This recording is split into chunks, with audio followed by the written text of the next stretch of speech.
তুমি কে বাবা? কিন্তু তুমি আমার জায়গায় নামাজ পড়তেছো কেন? পুরা দুনিয়াটাই তো আল্লাহ, তার সৃষ্টি করা জমিনে তিনি আমাদেরকে পাঠাইছেন তার ইবাদত করার জন্য। তুমি যে আমার জায়গায় আমার অনুমতি ছাড়া নামাজ পড়ছো, এখন আমি যদি ক্ষতিপূরণ দাবি করি তাইলে কি হইব? নামাজ ফরজ, আল্লাহ তাআলার হুকুম, এটা পড়তেই হইব। আল্লাহর হুকুম পালনের জন্য যদি আমার জীবনও দিয়ে দিতে হয় আমি তাতেও রাজি আছি। তুমি যদি টানায় 1 বছর আমার লেগা বিনা মায়নায় কামলা খাটতে পারো, তাইলে আমি তোমারে ক্ষমা করে দিতে পারি। ঠিক আছে। এই, আপনি আমার পিছু কইরা কইরা বাড়ি পর্যন্ত চলে গেছেন? না না, আমি আপনার পিছু নিয়ে আসি নাই, তাইলে কেন আইছেন? ক্ষতিপূরণ দিতে আইছি। আপনার আব্বা কইছে আমি 1 বছর আপনাকে বাড়িতে কামলা খাটলে তিনি আমার মাফ করে দিবেন। আমার আব্বা কই? আরে রাস্তা দেখা দিয়ে কই জানি চলে গেলেন। আপনি কি বলদ নাকি? আপনি তো এই সুযোগে পালাই যেতে পারতেন। পালায় যাব কেন? তারে আমি কথা দিছি, কথা দিয়া যদি কথা না রাখি তাহলে তো বরখেলাপ হইলো। কথার বরখেলাপ করলে আমি কিয়ামতের দিন আল্লাহর কাছে যাই কি কৈফিয়ত দিব? আপনি কি আল্লাহরে অনেক ডরান? জি, আমি আল্লাহরে অনেক ডরাই, তো তার থেকেও বেশি আমি আমার আল্লাহরে অনেক বেশি ভালোবাসি। তুমি তো দেখি সত্যি সত্যি আসছো, তো ভাবছিলাম এই সুযোগ হয়তো তুমি পালাই যাইবা। তুই ওর ঘরটা ওরা দেখাই দে, যা। আসুন আমার লগে। ওরা আসলে সত্যি সত্যি অনেক ভালো। জানো নাই চিনা নাই, খুব করে রাস্তা থেকে একটা পোলারের বাড়ি থেকে জায়গা দিলেন।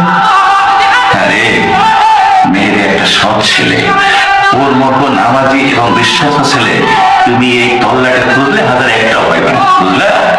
হয়েছে, একদিনও হয় নাই তারা আপনি চিনছেন, এর মধ্যে তারে নিয়ে এত গুণগান। আরে তোমার তো ছেলের মতো চোখ নেই, তুমি তো চোখ থাকতো অন্ধ। ওরে আমি বরফ করে দেখছি।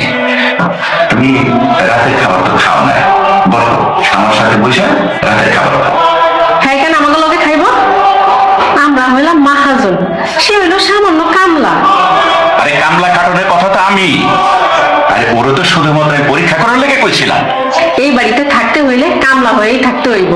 একটা অপরিচিত পোলার লেগা আপনার এত দরদ কেন বুঝি না। বুঝবা বুঝবা, একটু সবুর করো। কোনো সমস্যা নেই, আমি কই কি আমার বাঘের খাওয়ানটা দিয়ে দিলে আমি ঘরে নিয়ে গিয়ে খাইতাম। আপনার একটা কথা কইতাম। কোন না? মানুষের ভাগ্য কত আজব, তাই না? হঠাৎ এই কথা কইতাছেন কেন? এই যেমন দেখেন, আমার কারণে আপনি মাই ফেরেন, কই আমি ক্ষতিপূরণ দিব, সেখানে আপনি ক্ষতিপূরণ দিতেছেন। সবার ভাগ্যই আল্লাহ তাআলা নির্ধারণ করে রাখছেন, তিনি উত্তম পরিকল্পনাকারী। তাও আপনার ডর করে না যদি আপনার লগে কোনো অঘটন ঘটতে যায়? আল্লাহ তাআলা বলছেন যত বড় বিপদই আসুক না কেন বিপদে ধৈর্য ধারণ করতে, ধৈর্যশীলদের আল্লাহ তাআলা পছন্দ করেন।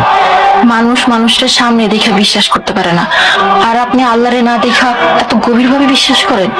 জি, আমি বিশ্বাস করি এবং আমি এও বিশ্বাস করি যে তিনি এক এবং অদ্বিতীয়। এখন আপনি কিছু মনে না করলে আমি খাবারটা খাইতে চাই, আমার অনেক খিদা লাগছে। আচ্ছা, আপনি তাইলে খান, খাওয়া শেষ হলে পেট দিয়ে আইসেন। জি আচ্ছা।